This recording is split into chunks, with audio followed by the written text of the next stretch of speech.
नमस्कार. गुढीपाडव्याच्या आपल्या सर्वांना खूप खूप शुभेच्छा.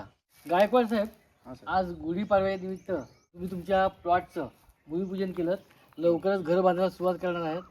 तर मला एक विचारायचं होतं की तुम्ही इथं प्लॉट कसा काय घेतलात, की तुमच्या काय मनात आलं की हा इथेच प्लॉट आपण घ्यावा, हे लोकेशन सिलेक्ट करताना तुम्हाला काय वाटलं? तर हे इथं प्लॉट घेण्यामागचं कारण म्हणजे माझी मिसेस ही कोकणातलीच आहे आणि माझी मनापासून खूप एक इच्छा होती की गावी माझं एखादं घर असावं. हे मी माझ्या बायकोला सांगितलेलं. तर त्याच्यावरती तिने हे कधी शोधकार्य चालू केलं कोकणवनचं, तर हे मला काही कल्पना नाही. तर सर्वस्व तीच आहे, तीच तुम्हाला माहिती देऊ शकते. मुंबईतून इथे येऊन हा निर्णय घेताना तुमच्या मनामध्ये काय भावना होत्या? कोकणात एक स्वतःचं घर असावं आणि छान आजूबाजूचा परिसर असावा आणि हे सगळं इथे आम्हाला अनुभवायला मिळालं. बघताच क्षणी आवडलं. ॲक्च्युली गावात प्लॉट घ्यायचं हे तुमचं कधी ठरलं होतं? खूप वर्षापूर्वी, खूप वर्षापासून प्रत्येक ठिकाणी जागा बघत होतो, पण काही मनासारखं म्हणजे आवडत नव्हत्या काही गोष्टी आणि इथे आवडल्यावर म्हटलं हीच हीच हीच हीच हीच गायकवाडांच्या पाठी सतत हेच पाहिजे, ह्याच लाईनीमध्ये मला प्लॉट पाहिजे आणि इथेच घ्यायचं आहे. तुम्ही मूळच्या कुठल्या आहात, म्हणजे माहेर कुठचं आहे? माझं माहेर करक पाचल, त्यामुळे कोकणातच म्हणजे इथून जवळ आहे. जवळ आहे जवळ आहे. पण आपल्या करकपासून हे जवळ आहे, त्यामुळे त्या तुमच्या ह्या इथे प्लॉट घेण्याच्या निर्णयावरती त्याचा परिणाम झाला का? हो झाला ना, माहेरही जवळ, त्यामुळे झालाच. तुम्ही इतर पर्याय पाहिले होते का? हो खूप खूप पाचलमध्ये पण खूप जागा पाहिल्या, पण नाही असं म्हणजे आवडलं नाही, काय असं बघता क्षणी घेऊया असं नाही झालं मला. तुम्ही ज्या वेळेला तुमच्या मुलांना सांगितलं त्या मुलांची प्रतिक्रिया काय होती? म्हणजे प्लॉट तर खूप छान आहे, लाईक त्याचं फुल आर्किटेक्ट. इवन आम्ही जेव्हा सिलेक्ट केलं प्लेस तेव्हा आम्ही हे पाहिलं की बस डेपो जवळ आहे, म्हणजे आम्हाला ट्रॅव्हलिंगला. इवन मार्केट जवळ आहे, मीन्स लाईक जेव्हा पॅरेंट्स ओल्ड होतील तेव्हा त्यांना it will be easy to like go and come म्हणून.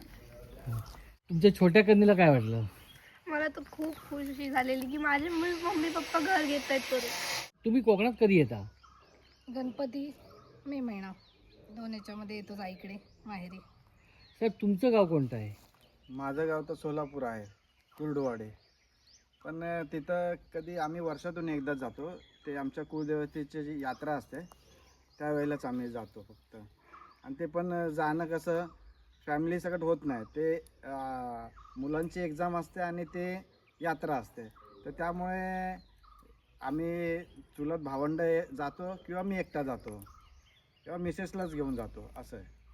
आपल्या बऱ्याचशा निर्णयावरती आपल्या गृहमंत्र्यांचा हे असतो, म्हणजे परिणाम असतो, प्रभाव असतो. हो, पाहिजेच. तर तुम्हाला काय वाटतं की तुम्ही आता कोकणात आलाय, तुम्ही सोलापूरचे आहात, हो, पण तुम्हाला कसं वाटलं? मी इथं आलो म्हणजे माझ्या मिसेसचं गाव कोकणातलं आहे ना. तर तिथं मी बाजूला